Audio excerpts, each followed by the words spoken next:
The Dave Chappelle Theory. Like everybody, I loved the Dave Chappelle TV show on Comedy Central. Prior to that, I enjoyed Half Baked, Men in Tights, and other films with Dave Chappelle. And like everybody, I was bummed out when Dave Chappelle went missing and there was no real season 3 for the show.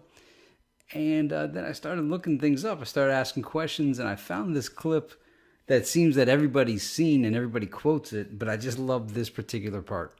I mean, I'm a conspiracy theorist to a degree. Like, when I connect dots that maybe shouldn't be connected, I don't know. And I like that clip because I, too, am a conspiracy theorist to a certain degree. Yeah, ask anybody that knows me. They're like, nah, he's a full-fledged tinfoil maniac. But hey, I'll take any ally I could get in this world of non-truth, of those that are just trying to find a little bit of truth, speak the truth, and stop the propaganda, the lies, the deceptions. I love that Dave's out there and that he's conspiracy theorizing along with me. And that clip from the Oprah show is known as the infamous Dave Chappelle talks about wearing the dress clip. And if you could see it, it's on YouTube. There's hundreds of thousands, if not millions of views on it, which is great. But I'm not here to talk about that particular clip. Many people have talked about that already. I'm here to talk about the Chappelle theory. So, I wanted to find some answers about Dave. What happened? Well, the show was so big. It was such a big deal. And I stumbled upon a website called ChappelleTheory.com. And it had this incredibly well thought out storyline that interconnected every single skit from the Dave Chappelle show into this giant conspiracy theory involving a ton of people. And it turned out to be a hoax or some kind of marketing gimmick, but it was so good. Like, it captivated my imagination, and it brought to life all those skits, and you really could see how they all kind of interconnected based on the lens and context of whoever wrote this. And it's not online anymore. I went on archive.org to find it, and luckily it was still there. And so in this video, I'm just going to narrate what ChappelleTheory.com used to have on it. So I'm not saying this is a real story. I am giving credit to whoever created this. This is outstanding reading material. And the way this person connected the dots did such a great job. And I just want to make this here for posterity so that people could enjoy this for years to come. So let us begin. The Chappelle Theory, confidential. A word before you begin. This account of Dave Chappelle's fall from grace has been pieced together by me, a retired public relations executive who wishes to remain anonymous. My contacts, many of whom were closely related to the individuals involved, enabled me to fairly accurately recount the events that took place. You could take this for what you wish, but it is the truth, the abhorrent byproduct of the industry I used to hold to such a high esteem. I have written this account without the need for embellishments or exaggerations, for the truth is appalling enough. Let this site serve as a drawn curtain to the entertainment industry which is blindly adored by the entire world. Introduction. And there's the link below where I was able to pull this up. You can see it on the screen right now. Introduction, page 1. On August 3rd, 2004, comedian Dave Chappelle signed a contract with Comedy Central valued at $50 million. The contract committed him to 2 more seasons of his hit television series, Chappelle's Show. Chappelle's Show was a runaway success. It was lavished with praise by mainstream and underground media alike, and was Comedy Central's most talked about series. It was a juggernaut on DVD, selling more than 1.7 million copies of its first season, a record for any television show. All seemed right in the world of Dave Chappelle, and all seemed right with Chappelle's Show. After years of hard work, Dave had reached the pinnacle of his chosen profession, largely on his own terms, and had been rewarded handsomely for it. Personally, Dave's life was also prosperous. He had a beautiful wife and lovely children, and was close to both his mother and father, though the two had divorced years earlier. He was also a devout Muslim, and his faith had been a source of strength throughout the tumultuous production schedule of the first 2 seasons of Chappelle's Show. But nothing, not even religion, could prepare him for what lay ahead. Introduction, page 2. After signing the contract, Dave looked forward to returning to his rural Ohio home to spend some time with his family before hunkering down to begin work on show's highly anticipated third season.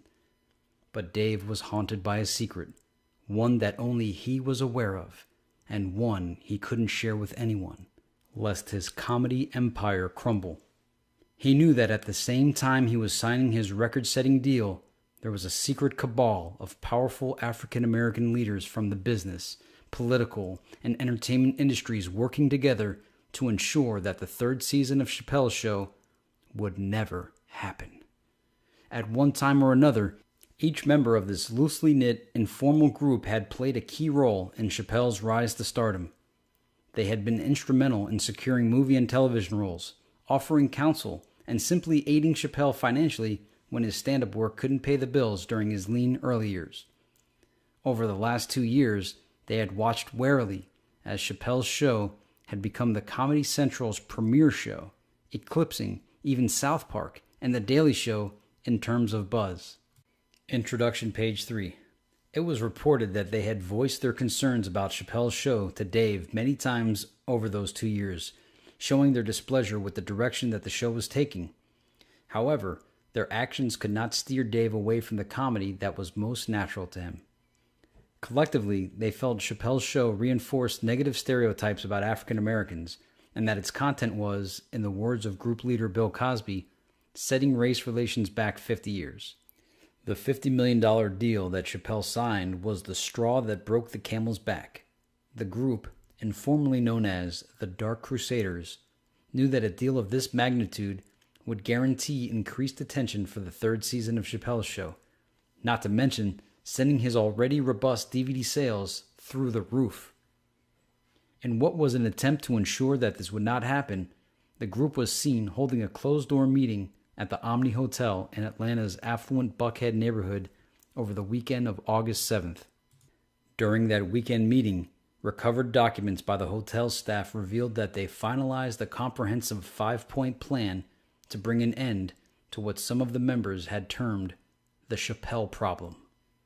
This complex, well-funded, and well-thought-out plan was to employ a by-any-means-necessary approach to ensure that the third season of The Chappelle Show would never air on Comedy Central.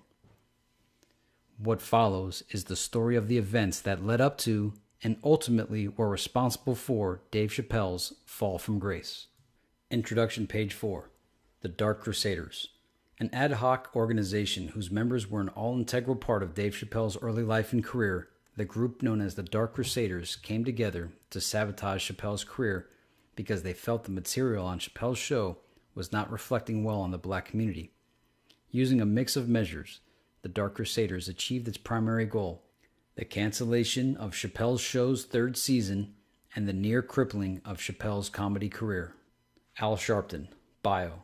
Former mayoral, congressional, and presidential candidate, civil rights activist, reparations advocate, Pentecostal minister, Sharpton spearheaded the controversial efforts to bring Tawana Brawley's rapist to justice, and continued to do so even after authorities unearthed evidence that Brawley's accusations of rape were fabricated.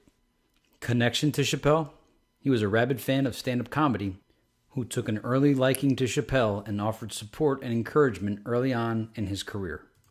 Jesse Jackson, bio.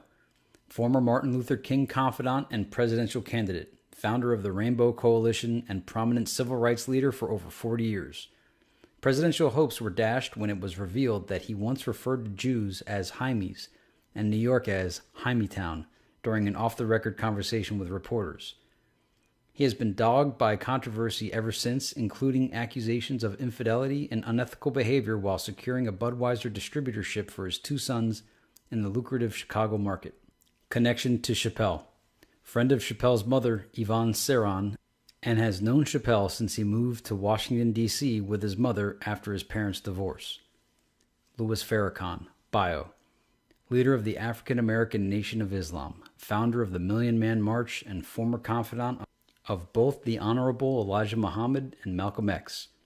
Rumored to have been involved in the assassination of Malcolm X, has elicited controversy by espousing his views that the white race was invented by an evil scientist named Yaqub in one of the craters on the dark side of the moon, and was publicly stating that Hitler was a great man. Connection to Chappelle. He has advised Chappelle on spiritual matters related to the Islamic faith. Introduction, page 5. Bill Cosby. Bio. Philadelphia-born star of I Spy, Fat Albert, and The Cosby Show. Purveyor of respectable black family television, Cosby has raised the ire of the black community recently by being openly critical of low-income blacks, whom he believes are deprioritizing education in favor of sports and fashion. He has been accused of fathering an illegitimate daughter and drugging and groping former female acquaintances. Connection to Chappelle. Helped secure the role of Achu in Mel Brooks' Robin Hood Men in Tights for Chappelle. Advised Chappelle against taking the role of Bubba in the film Forrest Gump. Whoopi Goldberg. Bio. Academy Award-winning comedic actress and staunch civil rights supporter. Goldberg broke into show business with her one-woman Broadway show, The Spook Show, and ever since has been one of the leading proponents of charitable causes in Hollywood. She has managed to remain relatively controversy-free throughout her career, save for the infamous blackface incident involving her then-boyfriend, Ted Danson. Connection to Chappelle. Gave Chappelle one of his early breaks when she offered him the chance to appear on Comic Relief 6 in 1994. Introduction, page 6. Oprah Winfrey. Bio. Billionaire talk show host and the most powerful woman in show business. Winfrey has successfully defended herself against the spurious lawsuit brought by the Texas Cattlemen's Association.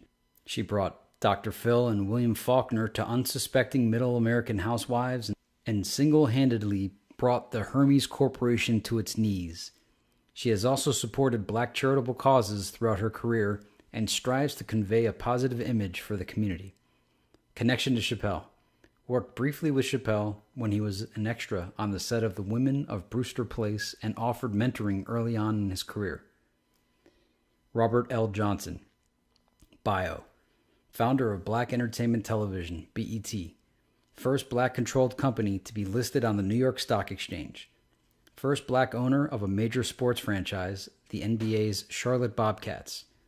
Serves on the board of U.S. Airways, Hilton Hotels, and General Mills.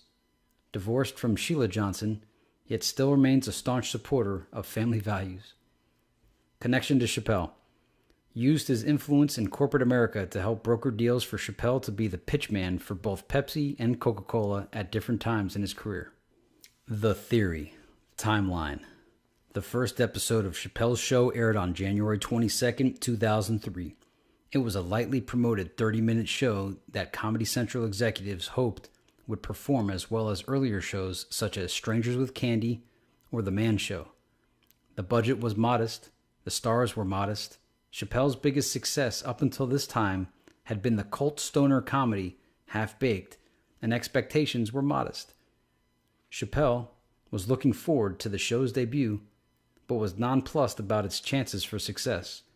Clearly, neither Comedy Central or Chappelle had any inkling of the impact Chappelle's show would have on pop culture. The Theory, January 2003. January 22nd, 2003.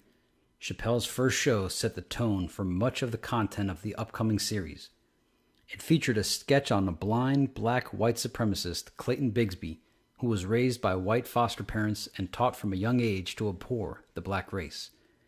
The sketch, inspired by the true-to-life circumstances of Chappelle's grandfather, was considered the high point of the show, and concluded with Bigsby taking off his KKK hood at a Klan rally and shouting "White Power" to the horrified reactions of his fellow Klansmen.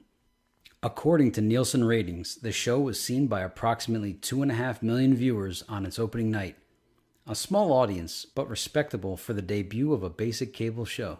One of the viewers that night was Bill Cosby, an old friend of Chappelle who had helped him secure movie roles early in his career.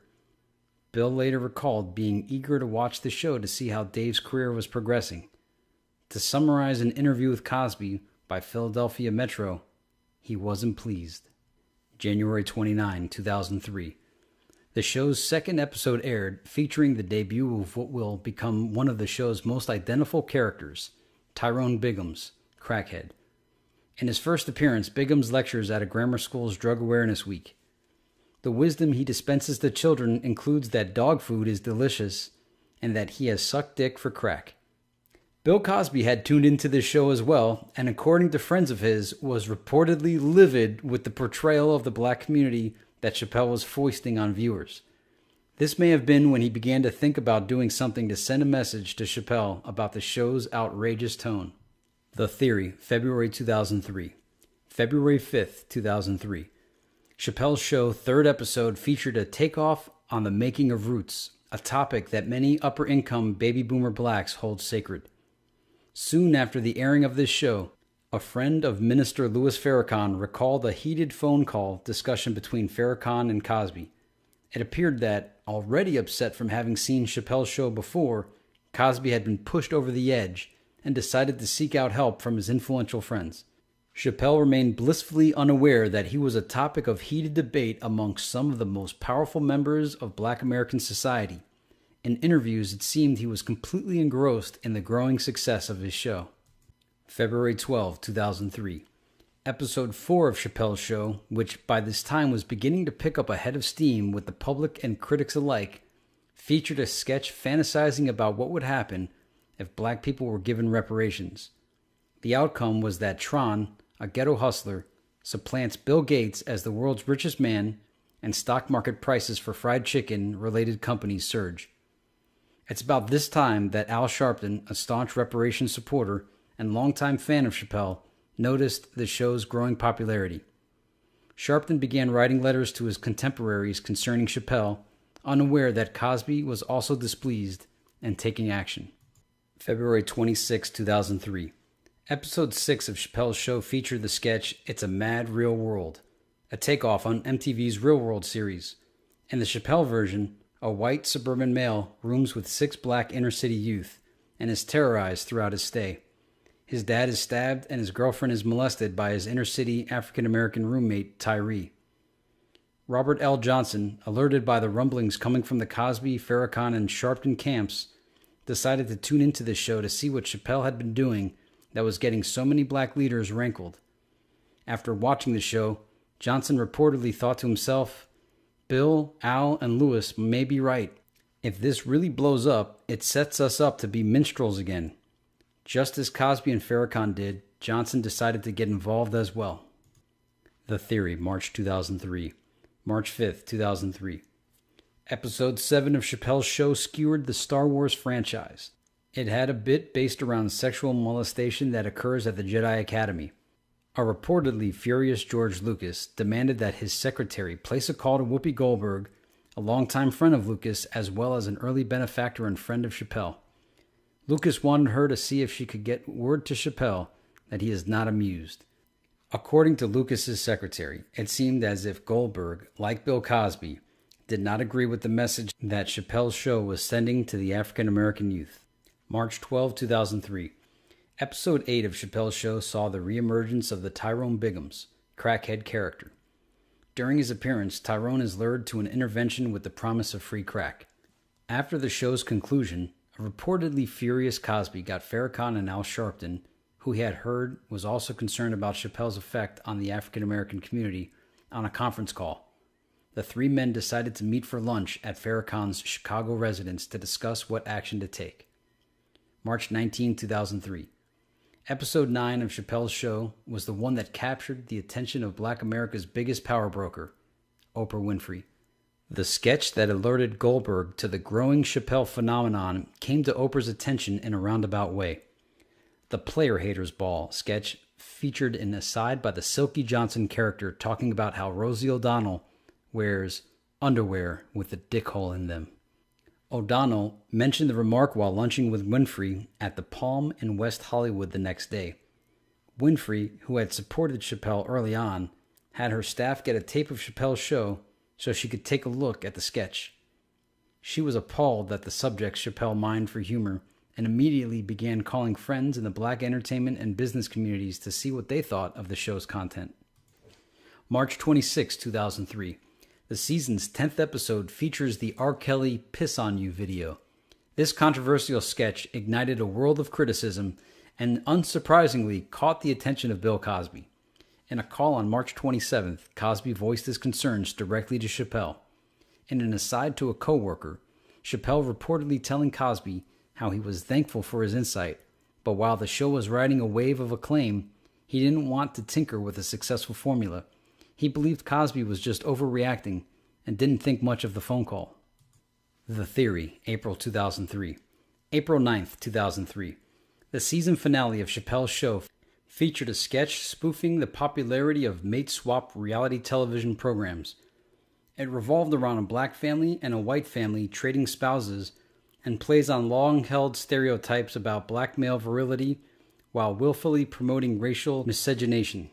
Louis Farrakhan, most likely under the direction of Cosby, sought out the opportunity to speak with Chappelle.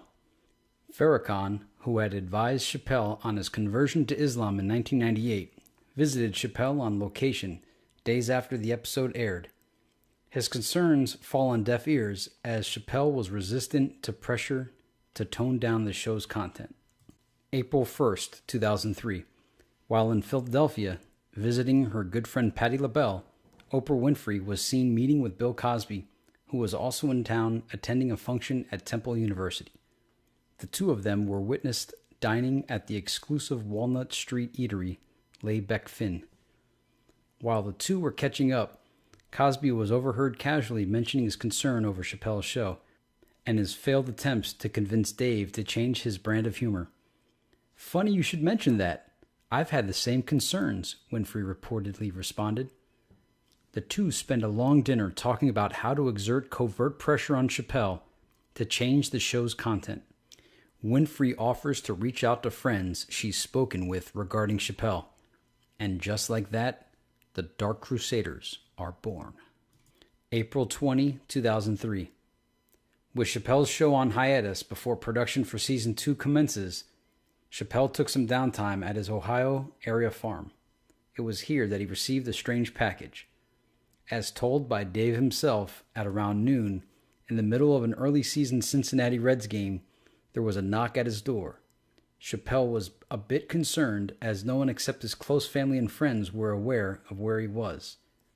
When he opened the door, all he found was a crudely wrapped package with the inscription "For Chappelle" on it.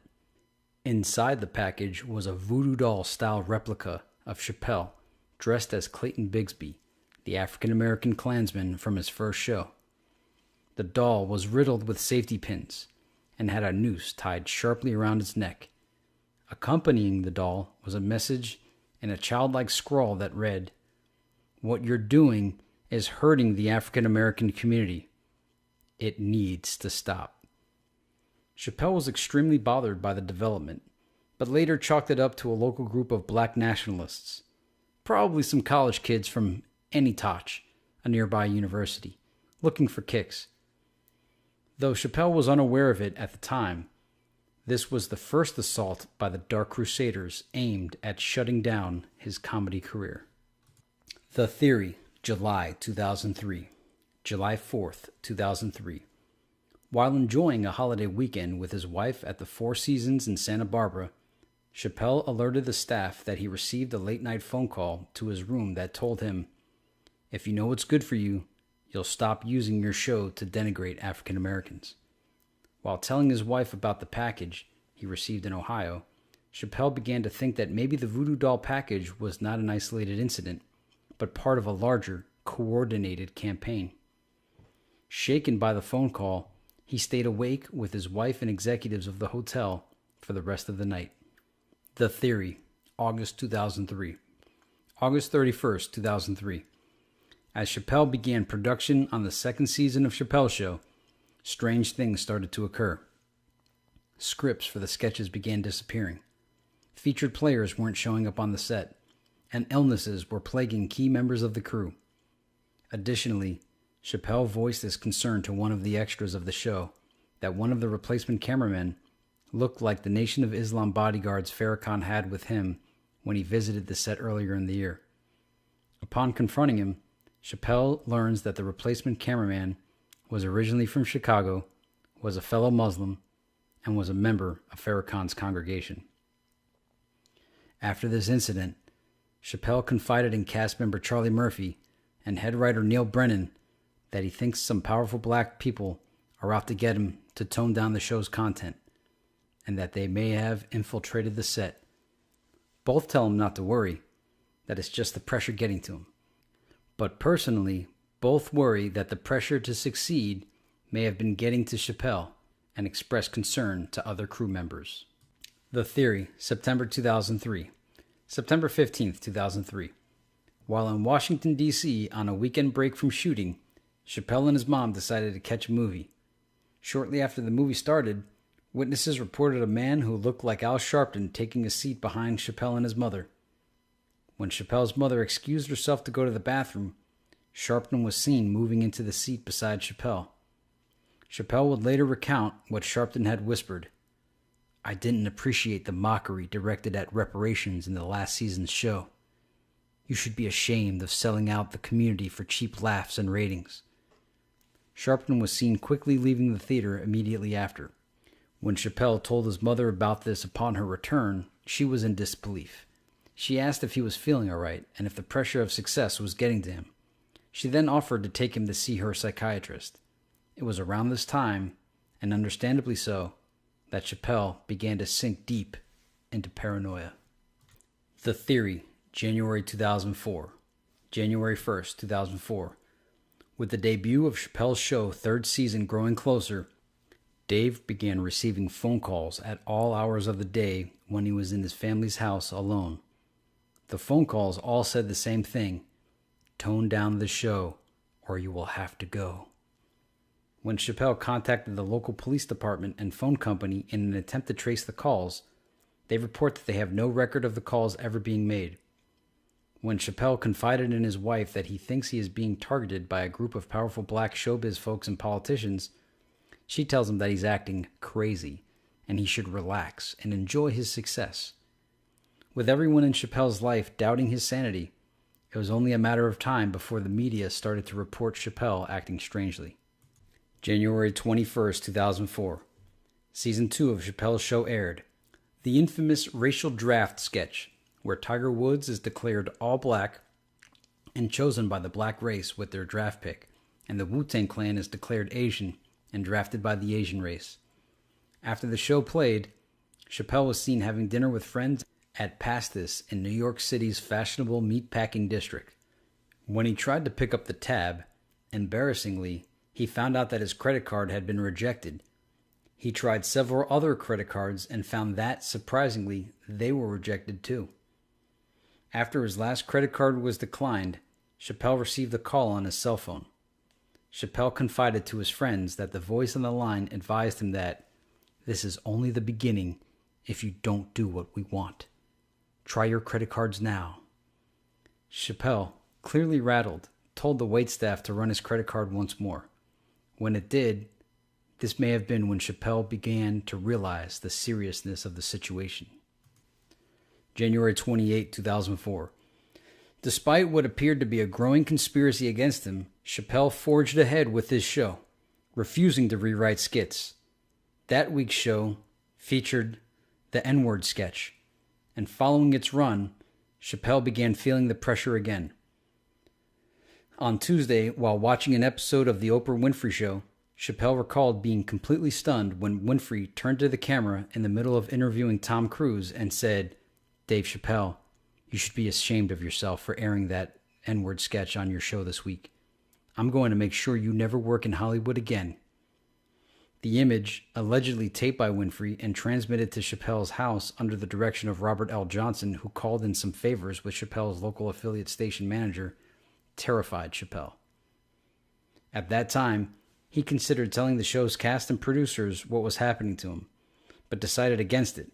He feared it would alienate him from his staff, making him think he was delusional, which by that point, Chappelle was fairly certain he was. The Theory, February 2004. February 11, 2004.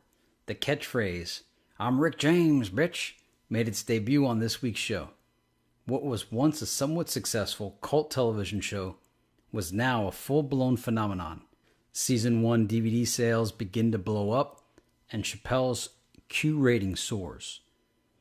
This caused the Dark Crusaders to really turn on the pressure, most likely sensing that their window of opportunity to silence Chappelle was fast closing. they convened at Oprah Winfrey's Chicago production offices to coordinate yet another assault on Dave. February 18, 2004. The next episode of Chappelle's show aired, and it once again featured the Tyrone Bigham's crackhead character. All was quiet in the life of Chappelle after this show. No reports of harassing phone calls or strange packages delivered to his house. No message from Oprah arriving via television. To Chappelle, it appeared that the Dark Crusaders had stopped. But soon he would find out it was just the eye of the hurricane. What laid in store for him next would be worse than anything that came before. The Theory, March 2004. March 3rd, 2004. After a relative lull in their campaign against Chappelle, the Dark Crusaders came back with a vengeance. That week's Chappelle show featured a sketch that parodied anti-drug commercials and shows a little girl on a bike being hit by a car of stoned teenagers. In this rendition, however, Dave and his crew hit the kid, freak out, and then decide to chop her body up and stuff her remains down a drain.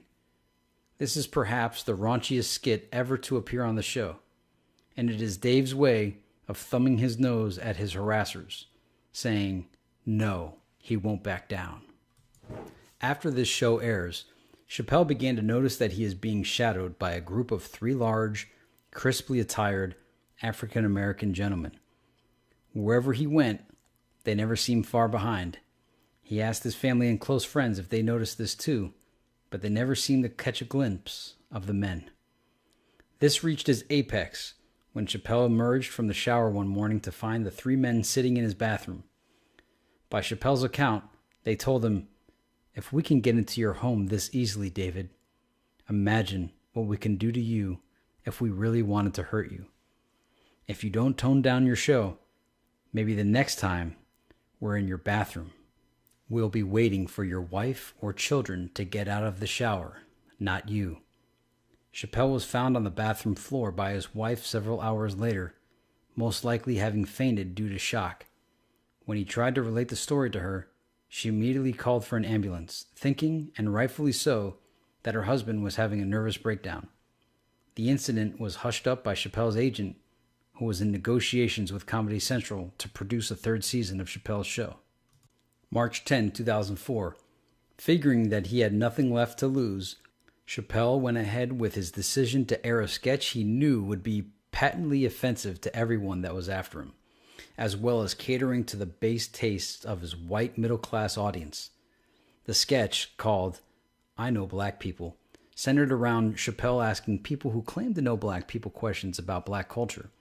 Some sample dialogue between Chappelle and contestants includes, Chappelle: "What is a chicken head?"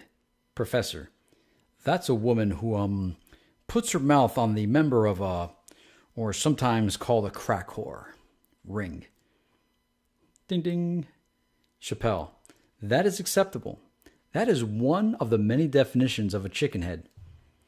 Chappelle knew that there would be retribution for this, but at that point, he probably figured if he was going to go down, he was going down fighting. The next day, a friend recounted a frantic phone call from Chappelle at 2 p.m. Dave described the following story of the previous night, which his friend assumed at the time to be a dream. Paraphrased: "I was in bed next to my wife when I got woken up by a heavy pressure on my chest. I opened my eyes to find one of the 3 men that appeared in my bathroom days before, perched on top of my stomach, wielding a Colt 45 handgun with an enormous silencer. The other 2 men were holding me down. It seemed like my wife had been drugged, as she laid motionless, but breathing next to me. Oprah Winfrey leaned forward and whispered in my ear, 'You better watch your step. We're representing interests more powerful than you can imagine. You do remember that Farrakhan killed Malcolm, and that Cosby, Johnson, and I have more money than God. We can keep this harassment up forever. Is this what you want your life to be like, Dave?' The last thing I remember, someone knocked me out. I woke up with my wife the next morning, and I thought it might have been a dream. But I still have a bruise on my head, and I really think this all happened, despite the fact that my wife shows no signs of anything having ever happened." Chappelle then said he was afraid to tell his wife the story because he was nervous that she would call the ambulance again. He told his agent that he felt he needed bodyguards, but his agent advised against it for fear that it would make him look too paranoid and jeopardize his career. Since it seemed like he could get no outside help, he decided to take matters into his own hands. March 24, 2004. On the next show, Chappelle decided to attack Oprah directly, as he now knows she is behind all of the harassment. The skit, called Dave Gets Oprah Pregnant, centered around Dave getting a call from Oprah informing him that she is going to have his baby. After hearing the news, Dave quits his job and moves in with Oprah, spending her money like it's going out of style. Chappelle felt that he had the leverage to get away with this, as Winfrey wouldn't want her involvement to unseat Chappelle made public. He soon realized his leverage wasn't as strong as he had thought. Nothing seemed to happen immediately following the airing of the show. Like before, things seemed oddly quiet. Chappelle began to noticeably gain more confidence on the set and grow a bit more comfortable with the situation, despite all that happened so far. The Theory, April 2004. April 7, 2004. Chappelle again decided to send a message through his show's material by opening with a sketch called Dave Quits Chappelle's Show. The sketch had him doing exactly what his antagonist wanted him to do, stepping down from the show. In the sketch, executives at Comedy Central replaced Dave with Wayne Brady. The show ended with a sketch that has Wayne Brady acting like the thugs Chappelle's characters often portray on the show, with Wayne killing police officers, beating Chappelle, and partaking of copious amounts of drugs. Dave, after this episode's production, reached out to Brady, who he knew was a close friend of Oprah, to see if he could intercede on his behalf. Brady acted like he didn't know what Chappelle was talking about, and as Dave recounted later, looked at me as if I was nuts. Chappelle failed yet again at reaching out for help. April 14, 2004. Technically, the third season finale aired, as the following two episodes were compilations of season 2 sketches. Chappelle treaded lightly during this episode. The constant harassment has had a deep psychological impact on him. Sketches include the first black man to use a white toilet, which poked fun at black historical figures, and more insight into the life of Little John. According to a stagehand, after the show, when Chappelle returned to his dressing room, he found a package containing pictures of Malcolm X, Biggie Smalls, Tupac Shakur, and himself, with the words, "You're next," scrawled across his picture. The Theory, August 2004. August 7th, 2004. In the wake of Chappelle's record-breaking deal, the Dark Crusaders likely realized they had very little time to formulate a plan to shut Chappelle down once and for all. The third season of the show would reach an even broader audience than the previous 2 seasons, and if they were to do anything, timing was important. The entire group was seen meeting over the August 7th weekend at the posh Omni Hotel in Atlanta. They were able to keep the meeting out of the press, as Robert L. Johnson owns an interest in the hotel and arranged for the entire top 3 floors of the hotel to be reserved for the group. However, the underpaid staff was quick to vent their frustrations on the organization of this event, which is how I came to know this information. According to some of the documents left behind by the group, they seem to have emerged with a definite plan, a plan developed largely by Al Sharpton and Louis Farrakhan, and most likely financed by the deep pockets of the rest of the group. August 31, 2004. While Chappelle was in Yellow Springs preparing to spend the Labor Day weekend with his friends and family, he received a phone call from his father, who was a professor at nearby Anti-Touch College. His father told Dave that Louis Farrakhan will be passing through town on a lecture tour, and that he had called his father, an old friend. The two had met in the 60s when Mr. Chappelle was a black radical, to invite him to dinner. He also mentioned that Farrakhan said he would enjoy seeing Dave during his visit, according to interviews conducted with Mr. Chappelle. Chappelle allegedly tried to warn his father, "Don't go see Farrakhan. I think he's involved in a group that's trying to shut me down, and you may be in danger." However, his father did not take this very seriously. He recalls, as Mr. Chappelle told Dave, he thought the stress of being famous may be getting to him. I told him to stop acting ridiculous. Why would Minister Farrakhan bother himself with something like that? His father reported. The Theory, September 2004. September 5th, 2004. Chappelle received an anonymous letter in the mail that said, "Only those who wish to be led to hell or to their doom will follow Chappelle." It echoed what Farrakhan wrote in the Nation of Islam paper, Muhammad Speak Regarding Malcolm X, 2 weeks before his assassination. As he recalled, Chappelle thought about going into hiding after this, legitimately beginning to fear for his life. But the pre-production and filming for the third season of his show was set to begin shortly. September 10, 2004. Farrakhan dined with Dave Chappelle and his father while he was in the Yellow Springs area. When Mr. Chappelle excused himself to go to the restroom, Farrakhan leaned in to Dave and said, "It certainly would be a shame if anything were to happen to your father," nearby diners reported. Chappelle said nothing when his father returned, most likely because he felt his father would have no reason to distrust his old friend, Louis Farrakhan. After dinner, Chappelle placed a call to his close friend and fellow comedian Mario Cantone, who he thought he could count on for help, to reveal what has been happening to him. September 25th, 2004. After placing the call to Cantone, Cantone seemed to have vanished. Despite numerous attempts by Chappelle, he was unable to get a hold of him, co-workers recalled. Chappelle then contacted the police in an effort to locate his friend. The police were resistant to begin an investigation, partly because Cantone's voicemail message reported that he was out of the country with no return date, and partly due to Chappelle's unwillingness to follow a missing persons report, most likely because he did not want the press to get involved. On September 25th, Cantone showed up at the studio where Chappelle was filming the third season of his show. Chappelle told Cantone that he's been very worried about him and asked where he has been. Staff members recall Cantone then pulling Chappelle aside and telling him, "You're dealing with very dangerous people here. I have to advise you to halt production of the show immediately." Cantone then exited the studio very quickly. Chappelle was seen following Cantone and saw him getting into a car that looked to be driven by one of Louis Farrakhan's bodyguards.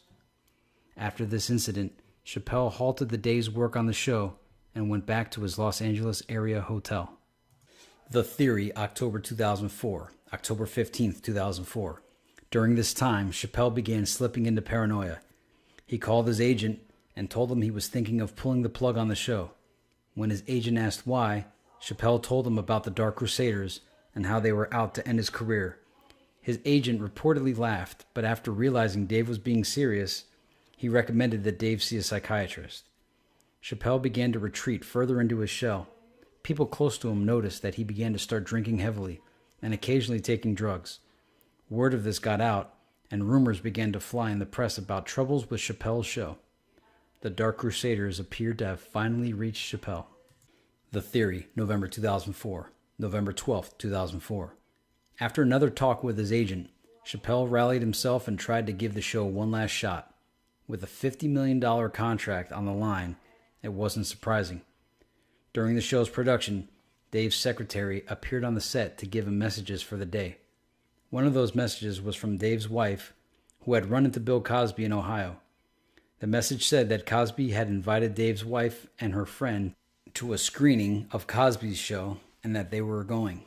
After hearing this, Chappelle immediately told his secretary to book the next flight to Ohio and left the set of the show running. This raised further concern with the show's cast members in Comedy Central. The entertainment press continued reporting that the Chappelle show was troubled. Comedy Central summoned Chappelle to a meeting to discuss the show's problems. The Theory, December 2004. December 10th, 2004. Chappelle missed his scheduled meeting with Comedy Central to discuss the production problems with the show. At this point, 6 shows had been completed, and Comedy Central was growing anxious, waiting for production on the remainder of the shows to be completed so they could put it on their schedule. They had already sunk a substantial amount of money into marketing the upcoming third season and were planning to make it the centerpiece of their upcoming lineup. Stories began to appear in the mainstream media about the problems with the show. December 26, 2004. The day after Christmas, Chappelle and his family were home, trying to enjoy the holidays. Dave is taken to sleeping with a gun under his pillow and won't let his wife or children leave the house without him. Privately, his wife had consulted with her doctor about institutionalizing Dave. On that day, Chappelle received a package that made him decide to halt the show's production for good. The package, which arrived via UPS, contained a picture of Chappelle's sleeping children taken the night before in Chappelle's house. A person who appeared to be of Al Sharpton's build was standing next to their beds. Chappelle called his agent, immediately hinting at what just happened. Dave told him that he would like to cancel the production of the third season. His agent advised Dave not to tell anyone else yet, as he'd like some time to see what he can work out with Comedy Central. Chappelle made one more phone call that evening to Bill Cosby. All he said to Bill was, "It's over. Call off the dogs." "Only when I see an announcement in the press," Cosby responded. The Theory, January 2005. January 15th, 2005. While Chappelle laid low, biding his time until a resolution with Comedy Central could be worked out, he and his family were continually harassed. They complained about being followed wherever they went, the windows of their house being broken repeatedly, and receiving harassing phone calls at all hours of the night. The local police appeared to have been doing nothing to ensure the protection of Chappelle and his family. There was talk of the department being in negotiations with BET and Oprah's production company, which may explain why. Chappelle began talking about leaving the country for a while, at least until his show's cancellation was publicly announced. The Theory, April 2005. April 2nd, 2005. Chappelle made contact with his friend Salim in South Africa. Salim, who was later interviewed in the Time magazine article about Chappelle's trip to South Africa, agreed to provide him with a place to stay while he was in South Africa and not to ask too many questions. April 28th, 2005. Chappelle left the country for South Africa, as the heat from the Dark Crusaders was getting to be too much. His secretary reported getting a hold of Bill Cosby for him, though the details of the conversation are not known. Immediately following that conversation, Chappelle drove his family to a safe location in rural Ohio and booked a flight to South Africa at the Cincinnati airport. The Theory, May 2005. May 15th, 2005. Time magazine ran the article that effectively announced the ending of Chappelle's show. In an interview with a Time reporter done in South Africa, Chappelle spun the decisions for canceling the show. He talked about how things overwhelmed him and how he didn't want to dance and shuffle for the show. Chappelle also denied rumors of drug and alcohol abuse. Later, he reported having thought about going into the campaign waged against him by the Dark Crusaders, but he just wanted to put it all behind him and not take a chance of any harm coming to him or his family. May 16, 2005. The Dark Crusaders met again at the Omni Hotel to celebrate the publication of the Time article and the delay on production of the Chappelle show. All members agreed not to be seen together publicly in the next 12 months and deny any involvement in the cancellation of Chappelle's show if ever asked about rumors. According to documents, they designated Farrakhan as the man to silence any member who appears to be considering talking about their involvement. They all left from separate entrances at the end of the party, and at staggered intervals, their mission was complete. And that concludes the Chappelle Theory, Confidential. And there's the link again of where I acquired this long-lost footage. You know, you look at Dave now, he's like super built, he's jacked, looks like he's been pumping iron. But he doesn't even seem like the same guy anymore. You know, I saw him on an interview, I think it was with one of the late night shows, and he's like a little bit arrogant now. And you know, I seen him perform on stage. He's got like his voice sounds different. It's almost like a different guy now. And he had one leg up, and you know, I heard that LL Cool J, when he put the one leg up, it was a sign that he had joined the Masons or something.